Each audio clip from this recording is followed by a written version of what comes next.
창조주입니다. 창조주기 때문에 역사의 처음부터 말할 수 있는 것입니다.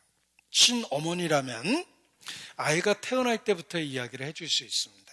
친어머니이기 때문에. 어떤 분은 제가 체중이 분다고 대놓고 이렇게 막 지적질하는 분이 계십니다. 그런데 제가 원래 이렇게 살찐 게 아니고요, 3kg밖에 안 나갔던 시절도 있었어요. 네. 도대체 언제일까? 태어날 때 3kg밖에 안 됐는데 그건 또 어떻게 알았습니까? 어머니의 증언이에요. 우리 어머니께서 야, 너 태어날 때 3kg 돼서 나 배 터지는 줄 알았다 라고 얘기하셨기 때문에 제가 그 시절의 이야기를 기억에 갖고 있는 겁니다. 어머니는 내가 태어날 때 얘기를 해줄 수 있는 겁니다. 제가 누나가 셋, 형이 한 분, 그래서 5남매 막내로 태어났는데 문제는 제가 임신했을 때 어머니가 고민이 심했습니다. 왜냐하면 제가 만약에 딸이면 딸이 넷이 되는 거예요. 그래서 여기저기 알아보니까 요 배 모양이 틀림없이 딸이다 이런 결론이 나왔습니다. 그래서 임신 기간 내내 울고 계셨어요. 그리고 병원도 안 갔습니다. 딸인데 집에서 낳지 뭐 하고 그냥 버티셨습니다. 그런데 아들을 낳았어요. 아들 맞죠? 네. 저도 가끔 이제 성 정체성이 헷갈려서 아들을 낳았어요. 어머니가 그 와중에 얼마나 기뻤는지 아버지한테 전화했습니다. 저희 아버지 군인이었는데 무면허였거든요. 찝차 물고 달려오셨어요. 무면허인데 군인 정신으로 달려오신 거예요. 그리고 태를 아버지가 잘났어요. 자, 이런 이야기를 누가 해줬을까? 어머니가 해준 거예요. 친어머니니까 태어날 때 얘기를 해준 겁니다. 그래서 거의 연년생으로 자란 누나들한테 제가 기죽을까봐 계속 그 얘기를 해준 거예요. 넌 태어날 때부터 이미 효도 다 했어. 아들이었잖아. 뭐 이래가지고 저한테 자부심을 심어주셨기 때문에 제가 누나들하고 자라면서 기 안 죽었어요. 아들한테 대들고 그래 막 이러면서 제가 분리하면 아들이잖아 막 이러면서 그랬던 기억을 지금도 갖고 있습니다. 근데 그 자존심을 어머니가 세워준 거예요. 넌 아들이야. 너 태어날 때부터 엄마한테 기쁨을 준 거야. 응? 이렇게 어머니께서 얘기해 주셨습니다. 친어머니가 아이가 태어날 때 이야기를 해줄 수 있듯이 창조주는 in the beginning, 태초에 시작부터 이야기를 해줍니다. 그래서 과거 역사를 추적하는 학문을 고고학이라고 그러는데 고고학의 기본이요 근본은 성경입니다. 그래서 성서고고학이라고 그러는 거예요. 불경 고고학 이런 거 없어요. 사서삼경 고고학 그런 거 없습니다. 코란 고고학 이런 거 없습니다.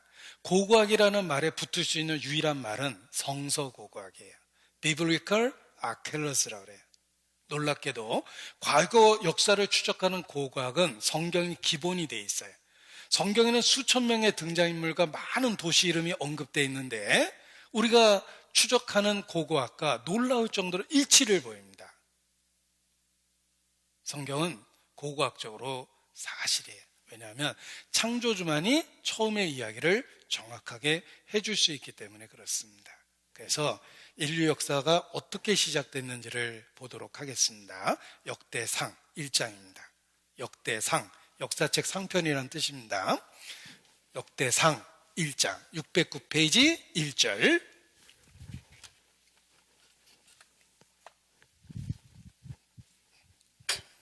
역대상 1장 609페이지입니다.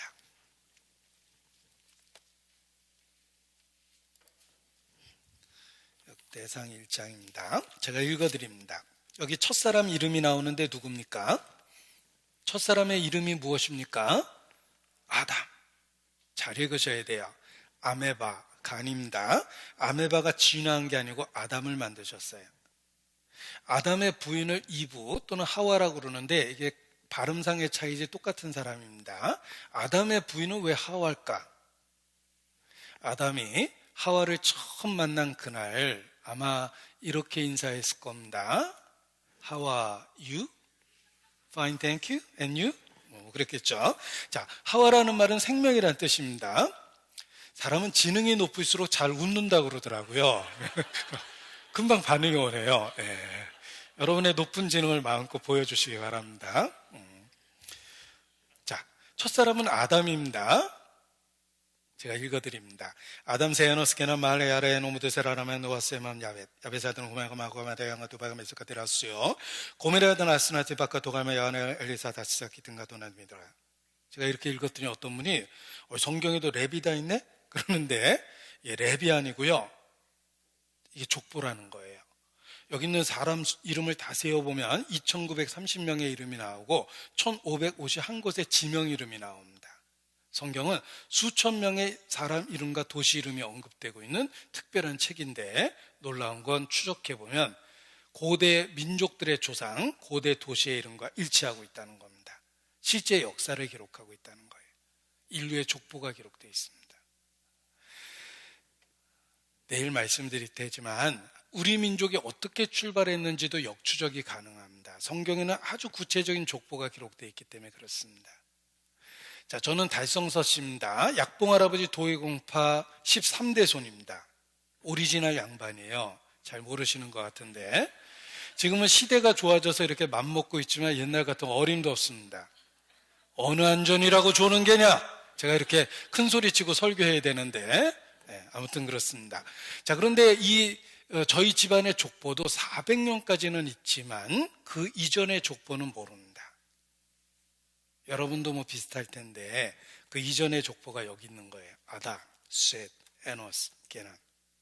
우리들의 족보예요. 따라서 족보책 옆에 성경을 딱 갖다 놓으시면 드디어 족보가 완간이 되는 거예요. 뿌리를 찾는 것입니다. 우리는 아담에서 출발한 겁니다. 과거 역사를 추적하는 걸 고고학이라고 그럽니다. 성경의 사실성의 첫 번째는 고고학이에요. 성경은 고고학적으로 사실입니다. 제임스 캐넌이라는 그 사람도 성경을 고고학적으로 연구했을 때 자기가 알고 있는 모든 사실과 비교했을 때 한 번도 틀린 적이 없다라는 이야기를 했습니다. 이 성경과 관련해서 히타이트에 대한 이야기가 유명합니다. 히타이트라는 제국의 존재를 사람들은 몰랐습니다. 오직 성경에만 히타이트가 해족속이라고 그래가지고 28번 언급이 돼 있었어요. 해족속에 대한 언급이 28번 돼 있었습니다. 그런데 우리 시대에 드디어 히타이트에 대한 그 유적지를 발견해냈습니다. 그래서 한때 지중해로부터 유브라데스 강까지 소아시아의 광활한 지역을 지배한 거대한 제국, BC 1200년경에 멸망한 히타이트의 존재를 알게 됐는데 이미 성경에는 히타이트의 존재에 대한 언급이 28번이나 있었다는 거예요.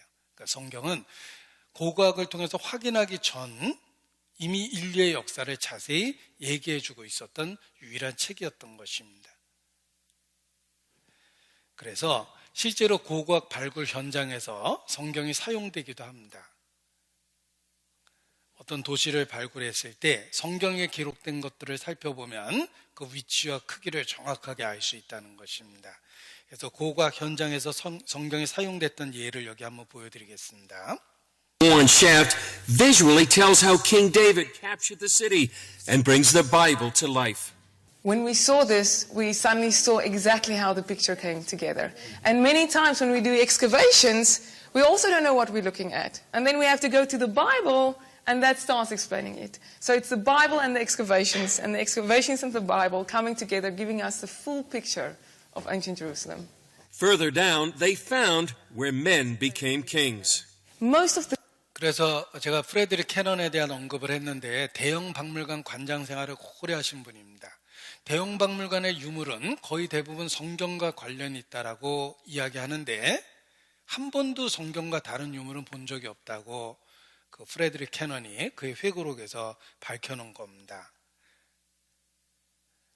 이 고고학은 과거 역사를 추적하는 게 고고학입니다. 보십시오.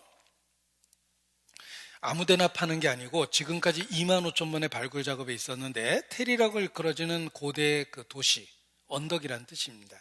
거기를 수직적으로 파들어가면서 과거를 탐사하는데 25,000번의 발굴 작업이 있었다고 이야기합니다. 비블리크 아케올로지, 성서고고학, 성경에 있는 역사에 대한 탐구, 성경대 고고학, 유적 발굴이 성경의 진정성을 지지한다. 성서의 세계, 기적의 무대는 정말 존재했다. 확대해 보면 성경은 실제 역사적 사실을 기록한 거다라고 이야기하고 있습니다. 기적의 무대는 정말 존재했다고 그랬죠?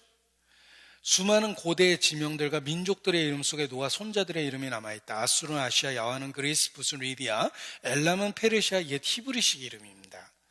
흥미로운 성경 본문에 관련한 많은 역사적 자료들이 있다. 성경 기록 사실에 가깝다. 성경 속의 기록 정확성 높다. 소돔과 고모라 성도 찾았다. 고고학자들 현지 답사하고 있다. 성경은 고고학적으로 사실입니다. 보세요. 1978년 로마 대학의 지오반니 베티나토 교수가 에블라 지리도에서라 알려진 고대 서령문자 점토판을 출판했습니다. 기원전 600년 것이었죠. 거기에 290개의 고대 지명이 나와 있었습니다. 이 이름들은 시리아와 가나안부터 나온 것이죠. 성경의 족장들이 살았던 바로 그 가나안 말입니다.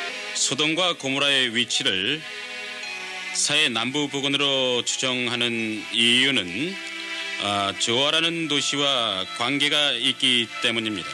소돔과 고모라가 파괴된 후에 롯과 그의 딸들이 도망친 것이 바로 조아입니다.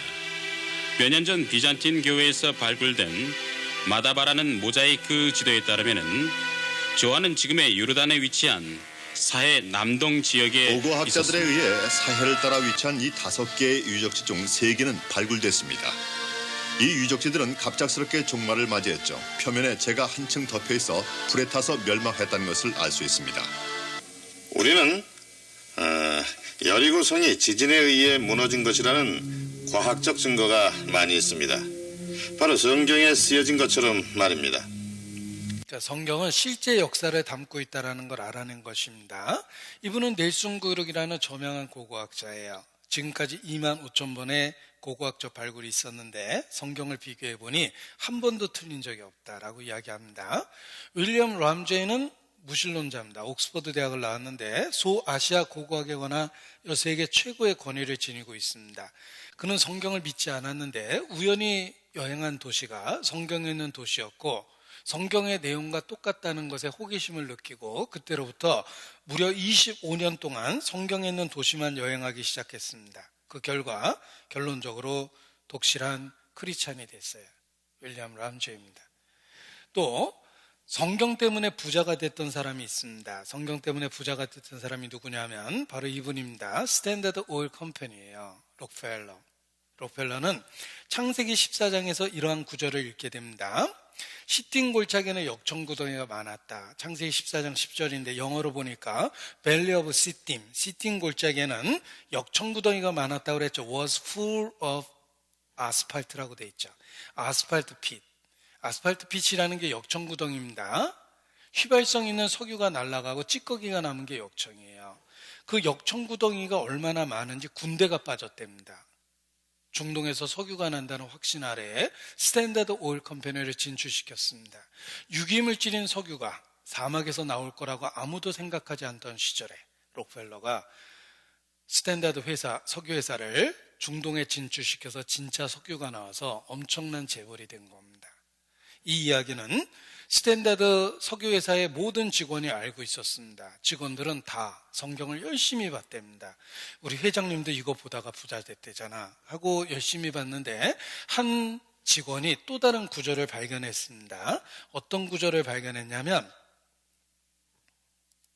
출애굽기 2장 3절에 보면 모세 어머니가 역청과 나무진을 갈대상자에 칠했다는 구절이 나옵니다. 노예였던 모세 어머니가 역청을 쉽게 구할 수 있었다는 말은 그 주변에 석유가 난다는 뜻이에요. 역청이 무엇인지 보여드립니다. 이게 역청이에요.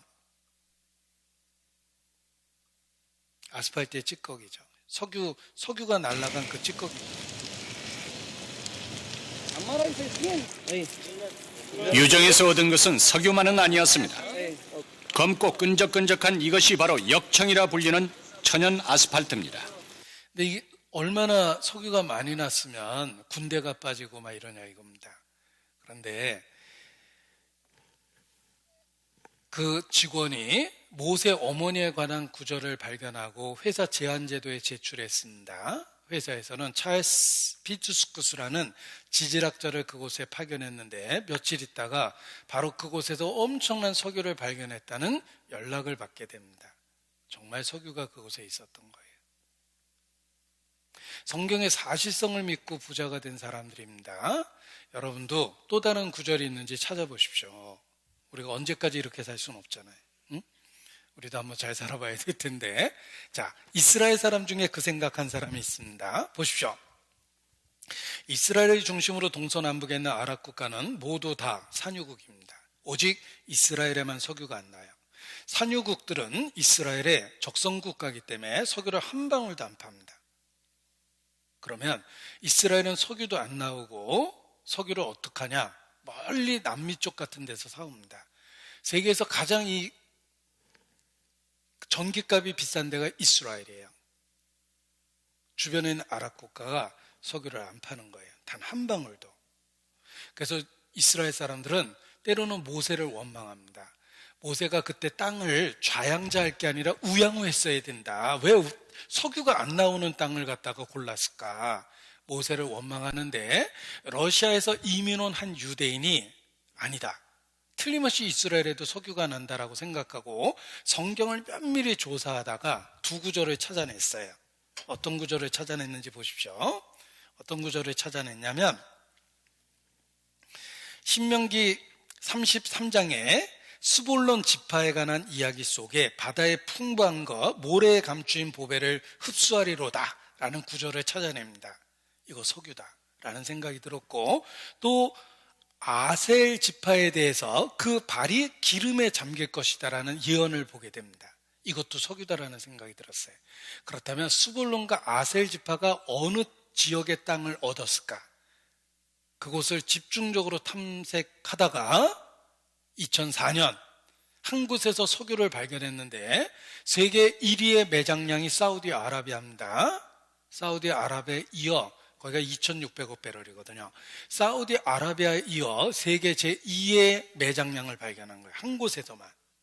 그리고 더 놀라운 건 계속해서 석유를 발견했는데 그 매장량을 계산해 보면 세계 1위가 됐고 2004년도에 발견했다고 그랬죠.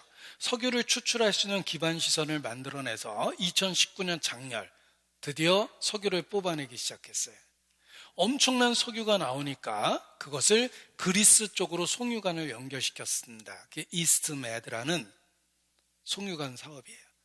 왜 그리스로 연결시켰냐면 유럽의 석유 산업을 진출시키는 겁니다. 유럽은 천연가스가 부족하고 러시아에서 사다 썼습니다. 드디어 러시아로부터 독립할 수 있게 된 거예요.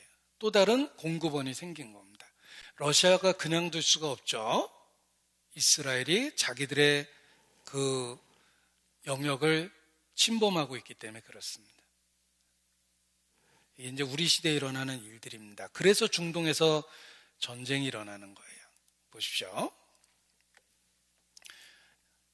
이 사람은 러시아 사람인데 유대인이에요. 그래서 이스라엘로 알리아라는 게 이민했다라는 뜻인데 루스킨이라는 사람이며 지구 물리학을 전공했는데 모든 곳에서 석유가 나는데 왜 없는 걸까? 거기가 어딜까? 신명기 33장 스볼론 지파 그리고 아셀 지파의 이야기 속에서 석유에 관한 구절들을 찾아내고 집중 투자를 했어요. 갈릴리 호수와 지중해 사이에 정착한 스볼론 지파, 바다의 풍부한 것과 모래에 감춰진 보배, 이게 석유다. 악고 하이파 지역에 정착한 아셀 지파, 위치가 나오죠? 거기에 석유를 시추하고 드디어 찾아내서 천연가스와 석유를 찾아냈는데 2004년도 최대 규모의 유전을 발견해냈어요. 크로바사바에서 사상 최대 유전을 발견했다. 그리고 연이어서 여기저기서 석유를 찾아낸 거예요. 이 매장량이 얼마나 대단하냐면 한 곳에서만 사우디아라비아 세계 1위의 매장량을 갖고 있는 그들에 이어 한 곳에서만 두 번째 매장량이고 다 합치면은 세계 1위라고 그래요. 그 엄청난 석유 사업을 지금 벌이고 있다는 거예요. 이걸 2019년부터 기반시설이 다 만들어져서 그리스 쪽을 통해서 유럽에 진출하고 있습니다. 그래서 마지막 전쟁이 일어날 수밖에 없는 거예요.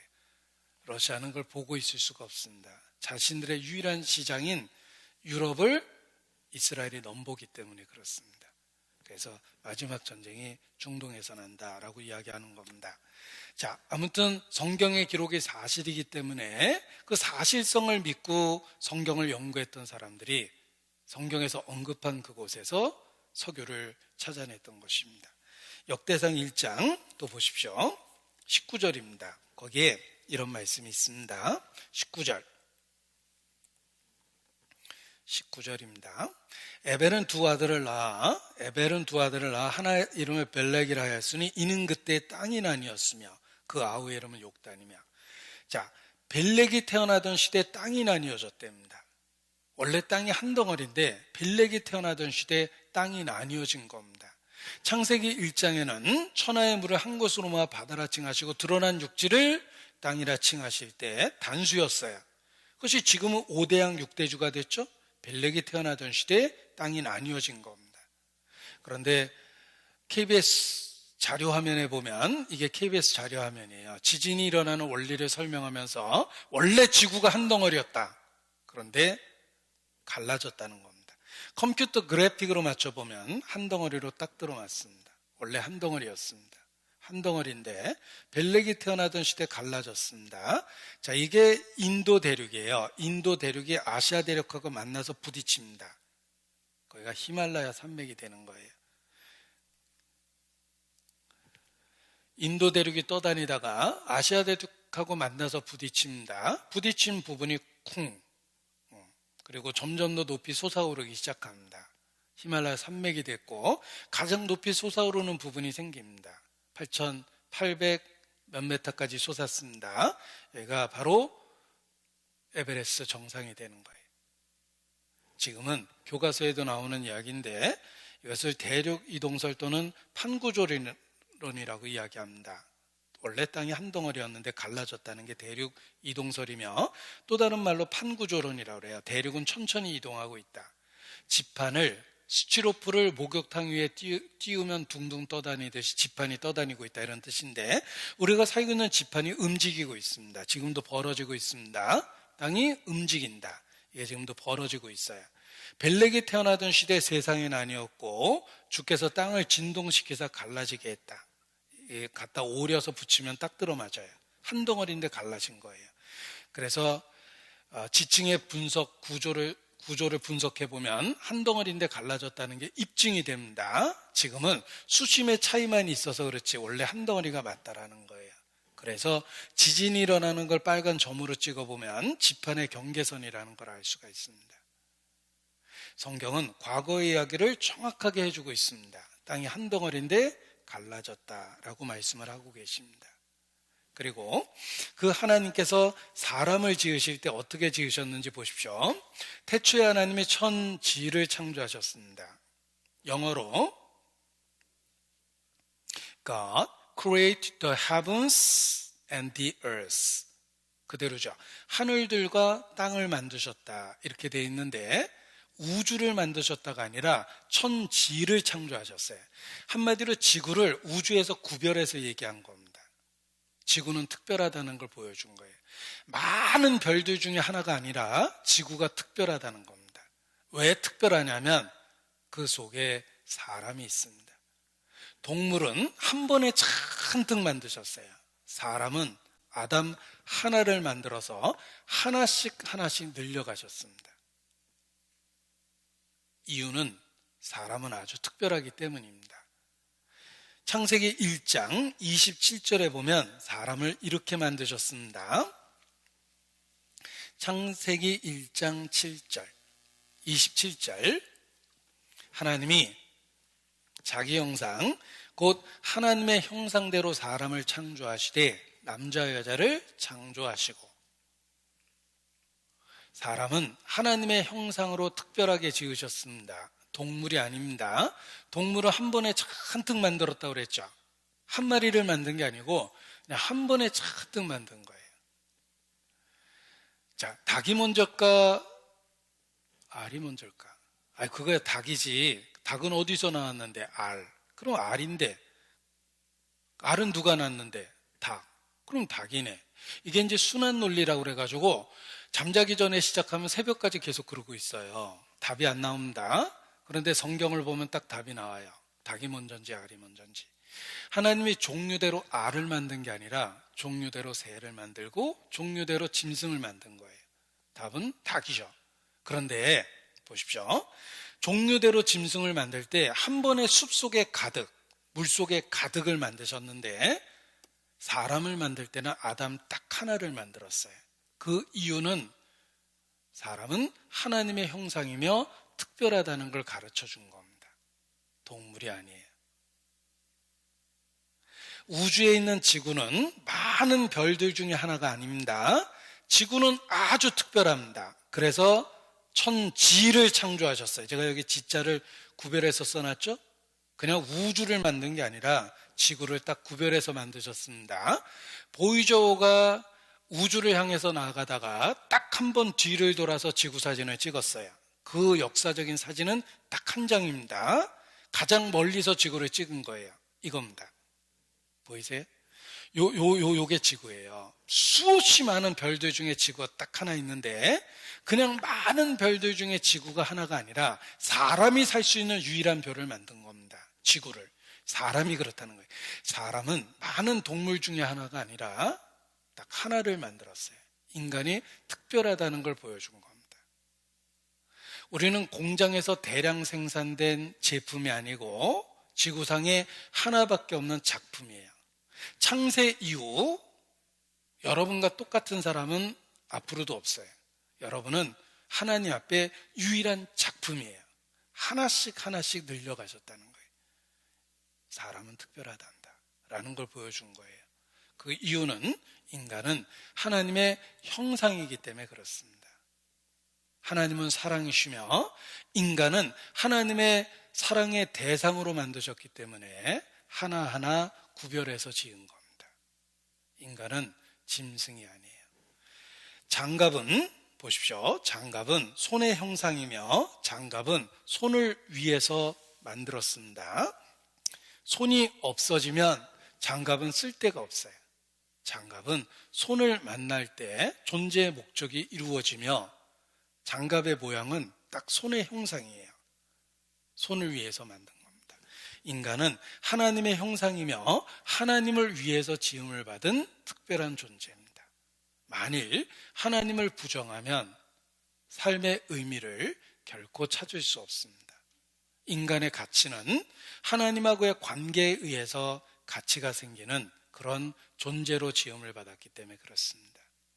우리의 인생이 문득문득 무의미했던 것은 하나님과 상관없이 살았기 때문입니다.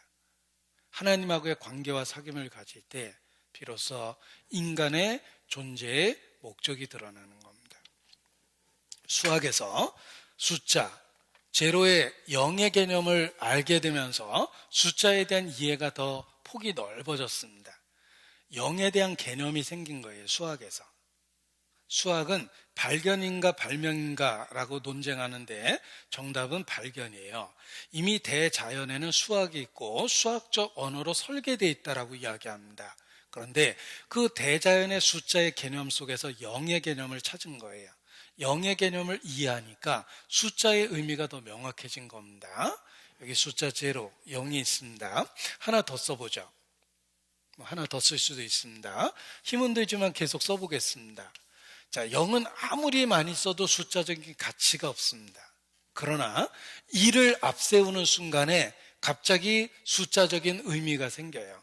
따라서 0은 죽으나 사나 2를 붙들고 살아야 돼요. 1이 없으면 0은 아무 의미가 없어요. 우리 인생이 그렇습니다. 내가 먹고 마시고 시집가고 장가가고 평생 움직이고 살고 있는데 하나님을 부정해버리면 그것의 의미가 없어지는 거예요. 0은 1을 붙잡고 있어야지만 숫자의 가치가 생기듯이 인간은 하나님을 붙잡고 있어야지만 존재의 의미를 갖게 됩니다. 왜냐하면 하나님 형상이기 때문에 그렇습니다. 하나님을 위하여 지음받은 존재이기 때문에 그렇습니다. 그대 없이는 못 살아 나 혼자서는 못 살아. 그대 없이는 못 살아. 나 혼자서 못 살아. 0이 1에게 바치는 노래예요. 당신 없이는 살 수 없다고 붙들고 있어야 돼요. 인간이 그렇습니다. 인간은 하나님을 떠나서는 절대 존재의 의미를 못 찾습니다. 산 날만큼 또 산다 하여도. 왜냐하면 하나님 형상으로 지음을 받은 존재이기 때문에 그렇습니다. 하나님을 알 때, 하나님하고의 관계가 생길 때 비로소 가치가 생기고 목적이 생깁니다. 나는 여호와 보시기에 존귀한 자라. 자신의 가치가 생기는 겁니다. 당신은 사랑받기 위해 태어난 사람, 지금도 그 사랑 받고 있지요. 그렇습니다. 하나님하고의 사랑의 관계 속에 의미가 있다는 거예요. 그런데 하나님을 부정하면 존재 목적이 없어져 버리는 겁니다. 자, 제가 굉장히 비싼 전자제품을 샀는데 이게 사자마자 망가졌어요. 이거 비싼 건데. 어떡하죠? 비싼 건데? 만든 곳에 가서 고쳐달라고 그러면 됩니다. 어떤 분은 삼성 거 LG 가서 고쳐달라고 떼쓰는데 그러면 안 돼요. 만든 데 가서 고쳐달라고 해야 됩니다. 자, 인생에게 고통과 문제와 슬픔이 생겼습니다. 이거 어떻게 하면 좋죠? 하나님에게 고쳐달라고 그래야 돼요. 인간 역사 속에 고통이 있고 해결되지 못하는 비극이 있고 사건, 사고가 있어요. 요즘 유행가 가사에 테스 형 세상이 왜 이래? 왜 이렇게 힘들어? 라는 가사가 있던데 그 테스 형한테 물어보면 안 됩니다. 고장나면 만든 데 가서 고쳐달라고 해야 돼요. 하나님만이 인간이 갖고 있는 문제에 대한 답을 줄 수 있다는 겁니다. 인생길 험하고 마음 지쳐 살아갈 용기 없어질 때, 그럴 때 정말 많이 있습니다. 저도 마찬가지인데 살면서 만약 이렇게 스위치를 돌려서 죽을 수 있었다면 이미 여러 번 돌렸을 거예요. 살아갈 용기 없어질 때 정말 많이 있습니다. 그런데 그 찬송 가사 다음에 답이 있습니다. 인생길 험하고 마음 지쳐 살아갈 용기 없어질 때 어둠에 앉아서 울지만 말고 예수님 품으로 나오시오. 예수님은 나의 생명, 믿음, 소망, 사랑 되시니 십자가 보혈 자비의 손길로 상처 입은 나를 고치시네. 창조주만이 내가 갖고 있는 고통과 슬픔에 대한 해결책을 갖고 계십니다. 성경의 하나님은 말씀으로 우리에게 나타나셨습니다. 말씀을 배울 수 있는 기회가 내 인생에 하나님이 가장 가까이 오신 그때입니다. 성공한 사람의 특징은 기회를 붙잡았다라는 것이며 영적으로 성공하기 위해서도 기회를 붙잡아야 됩니다. 교회 다닐 기회는 많지만 성경 배울 수 있는 기회는 우리 인생에 결코 자주 찾아오는 게 아닙니다. 제가 단언컨대 그 소중한 기회를 저버리는 사람은 당첨된 복권을 찢어버리는 것보다 더 어리석은 선택을 하는 것입니다. 그래서 이번 기회에 성경을 배우고 성경을 통해서 삶의, 인생의 답을 발견하시기 바랍니다. 기도하시겠습니다. 거룩하신 하나님, 오늘 하나님 말씀을 배울 수 있도록 은혜를 주셔서 감사합니다. 우리의 복잡한 일정을 다스려 주시고 말씀 앞으로 인도해 주시기를 주님께 기도합니다. 주께 의지합니다. 고마우신 우리 구주 예수님의 이름으로 기도합니다. 아멘. 네, 수고하셨습니다.